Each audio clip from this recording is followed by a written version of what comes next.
오늘 사도행전 말씀의 주제 제목은 주 예수를 위하여라는 제목을 가지고 말씀을 전하도록 하겠습니다.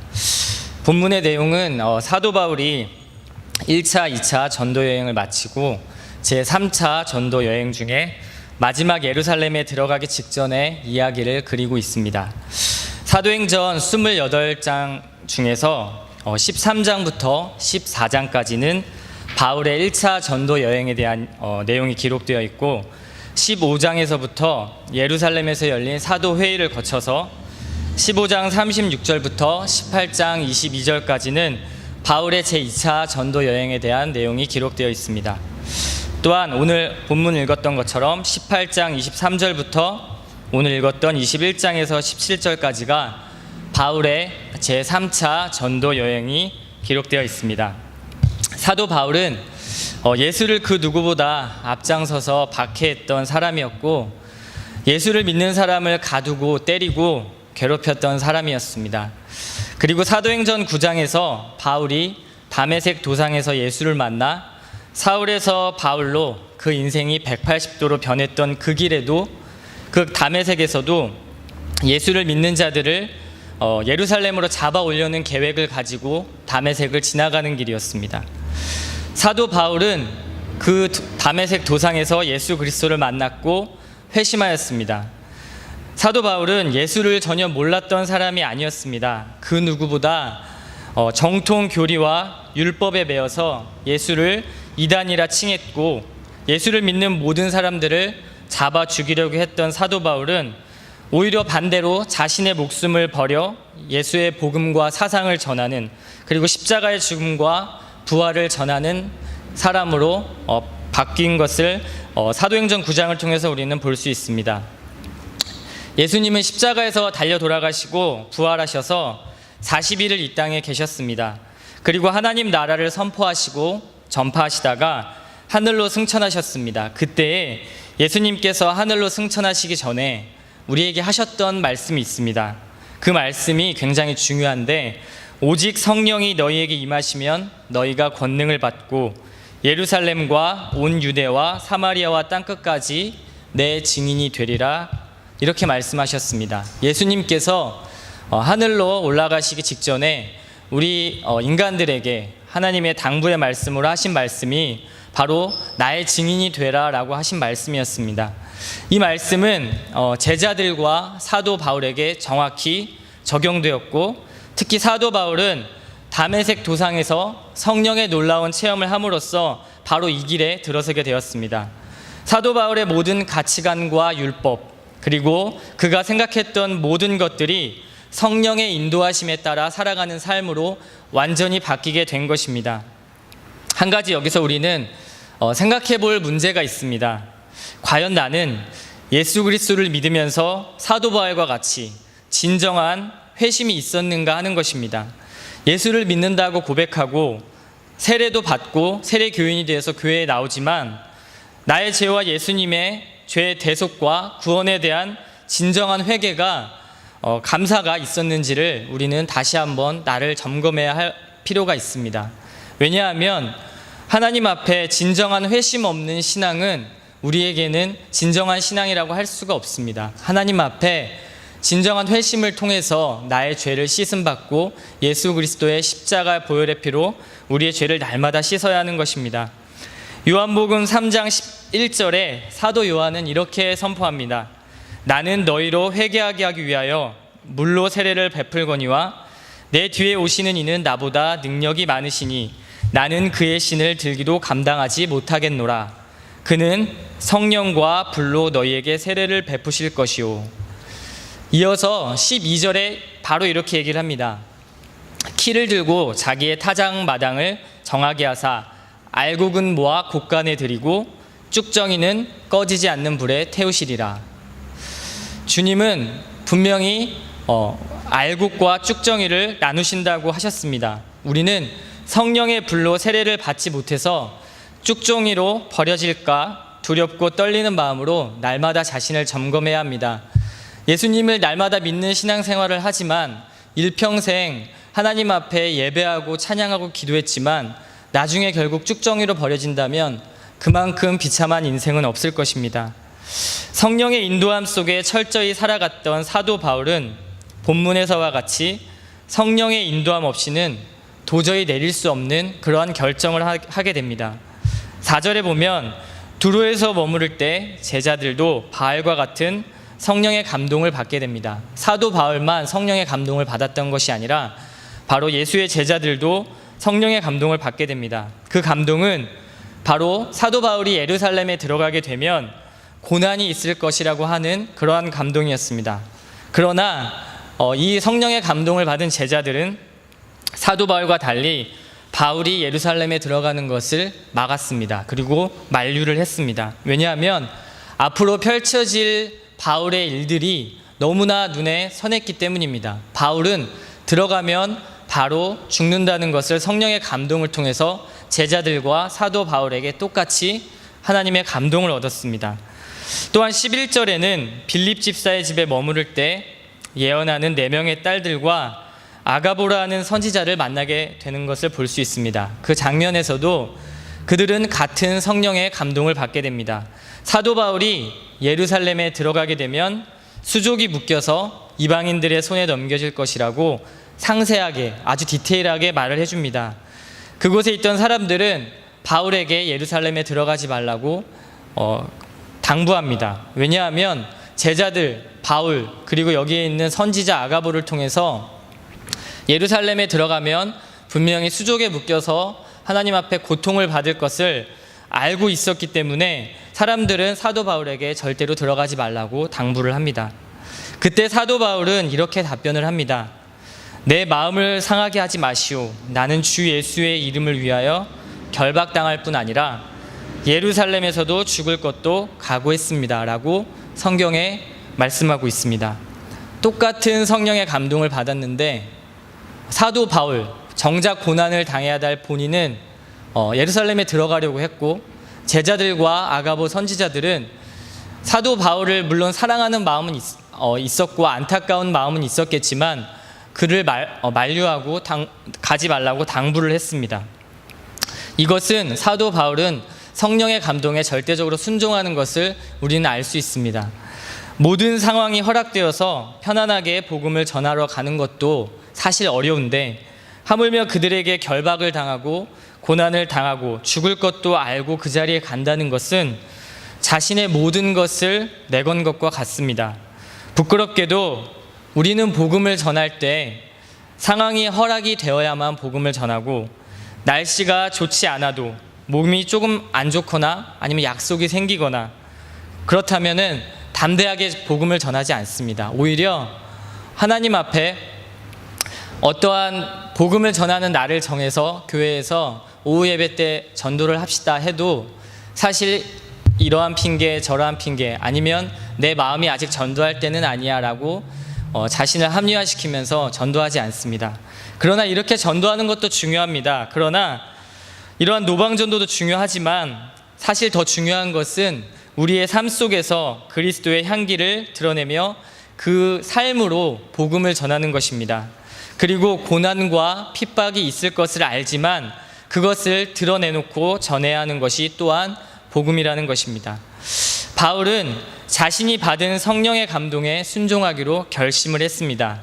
제자들도 예언하는 선지자들도 같은 성령의 감동을 받았지만 다른 결과를 내어놓았습니다.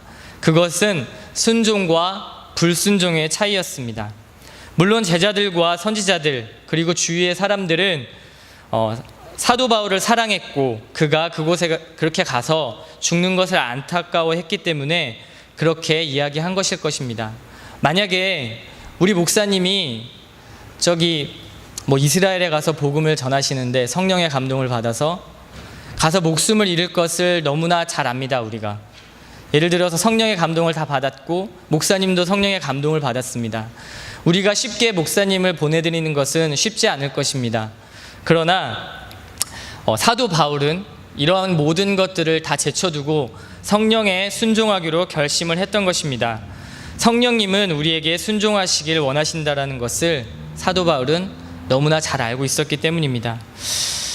사도 바울은 이미 오늘 21장 본문인데 20장에서 이런 선포의 고백을 했었습니다.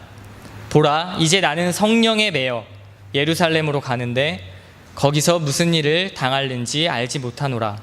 오직 성령이 각 성에서 내게 증언하여 결박과 환난이 나를 기다린다 하시나 내가 달려갈 길과 주 예수께 받은 사명 곧 하나님의 은혜의 복음을 증언하는 일을 마치려 하면은 나의 생명조차 조금도 귀한 것으로 여기지 아니하노라. 확신에 찬 이러한 담대한 고백을 하는 바울은 예수님을 만났고 그리고 성령을 체험했기 때문에 가능한 고백이었습니다. 바울은 복음을 전하기 위해서 그곳에 가져간 것은 돈도 아니고 자신을 보호하기 위한 무기도 아니었습니다. 어떠한 율법의 지식도 아니었고 자신의 능력을 의지한 것도 아니었습니다. 사도 바울이 의지했던 것은 바로 오직 성령에 매여라고 고백했던 것처럼 바로 성령님의 인도하심이었습니다. 성령님의 인도하심에 따라 사도 바울은 무엇을 위해서 그리고 사람들이 보기에는 목숨까지 버릴 것을 알면서 위험한 예루살렘에 들어가 복음을 전하려고 했을까요? 지금 이 자리에 말씀을 듣는 저와 여러분은 만약에 이러한 감동이 있다면 순종하실 수 있겠습니까? 사도 바울은 딱 한 가지 목표였습니다. 바로 오직 주 예수 그리스도를 위함이었습니다. 다메섹에서 만난 그 예수가 그리고 그를 인도하는 그 성령이 그에게 담대함과 말씀을 선포할 수 있는 능력을 허락하신 것입니다. 우리에게 그렇게 위대하게 본받아야 할 신앙의 선배로 일컬어지는 바로 이 사도 바울이 했던 것은 단 한 가지, 그 성령의 음성에 순종하는 것이었습니다. 사도 바울은 그 외에 다른 어떤 것도 의지하지 않았습니다. 복음 선포자의 명성을 떨친 이 사도 바울은 절대 자신의 모든 배경과 능력에 의지하지 않았음을 우리는 이 시간 기억해야만 합니다.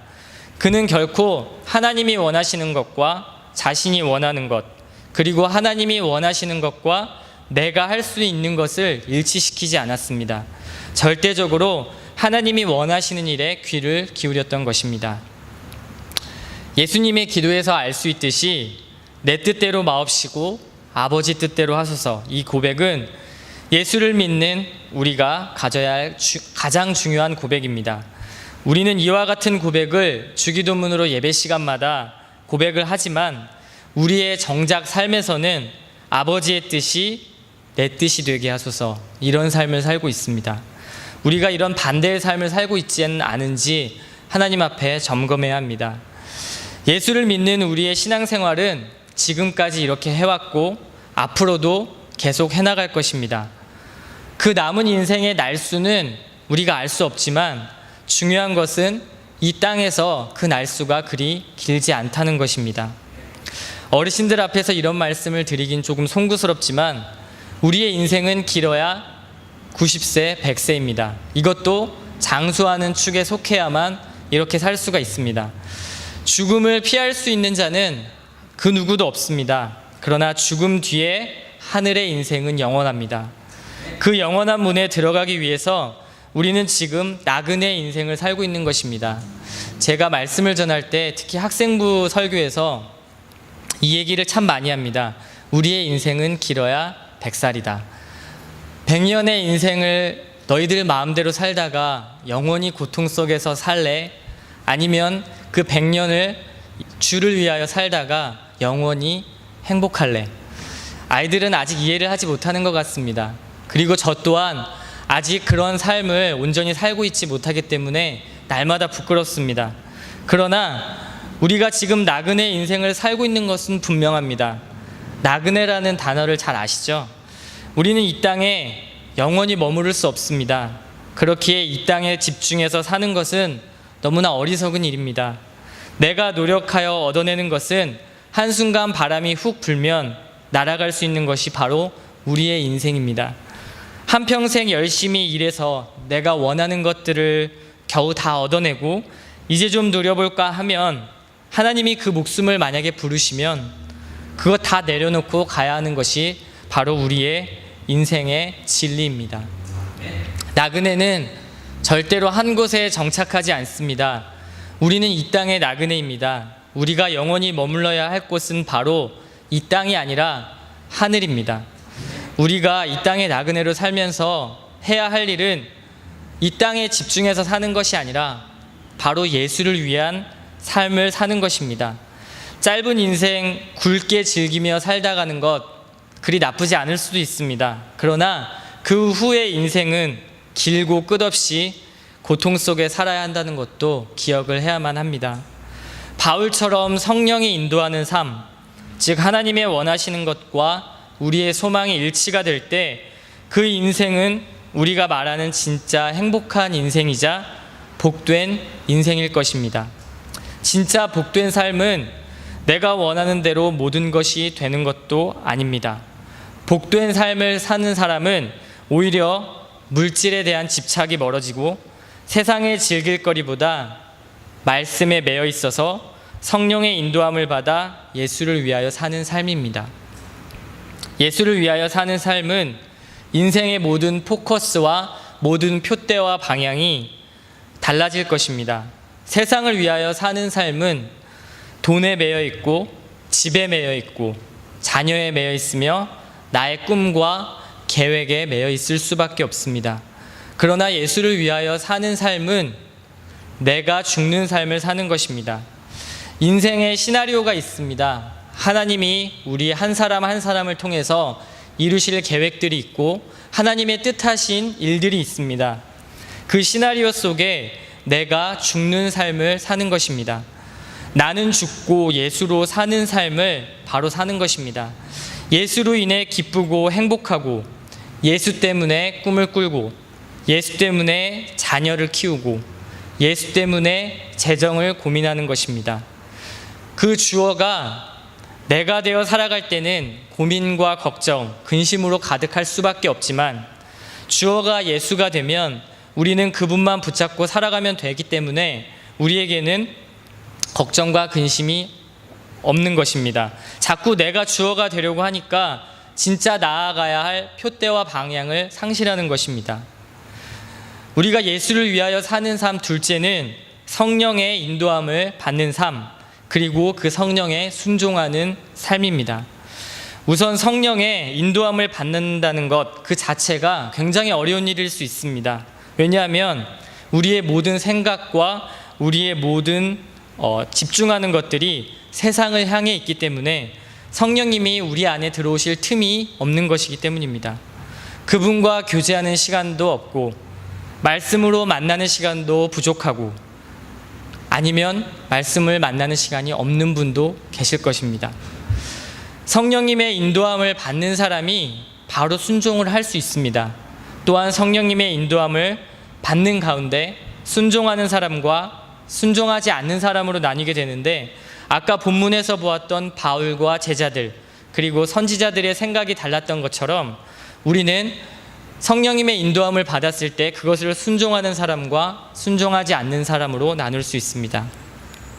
우리는 성령의 인도함을 받는 삶을 살아야 하되 그 말씀에 절대로 순종하는 것이 더욱 중요합니다.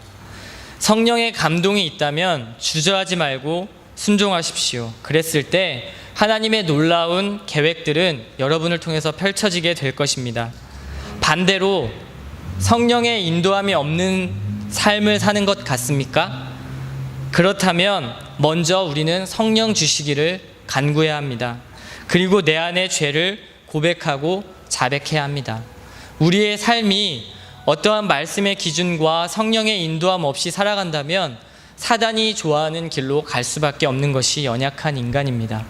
우리는 절대적으로 어떠한 특수한 사도 바울이나 아니면 목회자나 정말 예수를 잘 믿는 사람만 성령의 인도함을 받는 것이 아니라 우리 모두가 예수를 믿는 우리 모두가 성령의 인도함을 받는 삶을 살아야만 합니다. 셋째는 예수를 위하여 사는 삶, 셋째는 바로 복음을 위하여 사는 삶입니다. 바울이 성령 체험을 하고 그의 인생에서 새롭게 다시 시작했던 것은 바로 복음 전파였습니다. 예수를 죽이는 인생에서 반대로 복음을 전하는 인생이 된 것입니다. 왜냐하면 성령님이 그렇게 인도를 하셨기 때문입니다. 우리가 진정으로 성령을 받은 사람이라면 하나님께 받은 그 은혜와 사랑의 감격 때문에 복음을 전하지 않고서는 견디기 어려울 것입니다. 우리의 모든 삶의 포커스가 복음으로 변경이 될 것입니다. 복음 때문에 돈을 벌고, 복음 때문에 자녀를 키우고, 복음 때문에 나의 꿈을 갖는 것입니다. 그 안에서 하나님이 주시는 그 무엇과도 비교할 수 없는 참된 만족과 기쁨이 여러분에게 찾아올 것입니다. 또한 더불어 하나님이 주시는 세상의 복도 보너스로 함께 찾아올 것입니다. 우리가 추구해야 할 것은 세상의 기준의 복이 우선이 아니라 평생 하나님의 인도함을 받는 복, 이 복이 가장 큰 복인 것입니다. 평생 하나님과 동행하다가 하늘로 올라간 에녹은 죽음을 보지 않았습니다. 순간순간 하나님과 마음껏 동행하면서 그분의 음성을 듣는 삶, 이보다 더 행복한 삶이 어디 있겠습니까?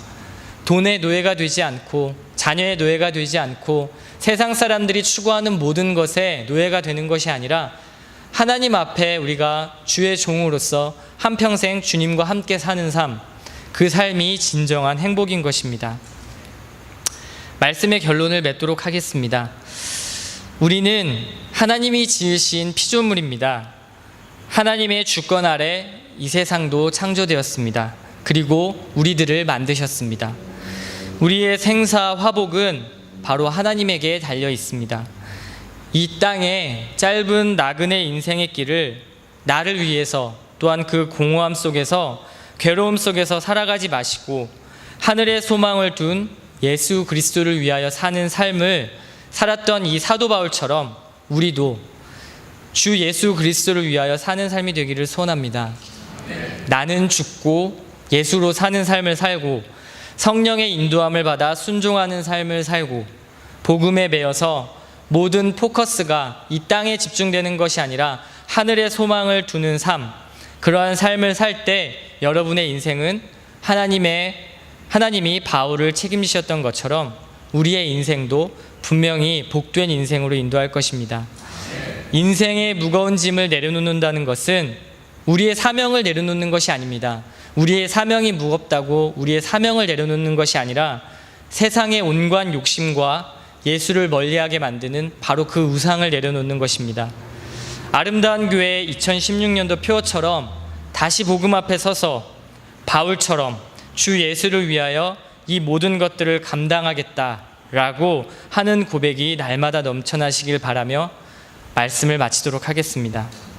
이 시간 우리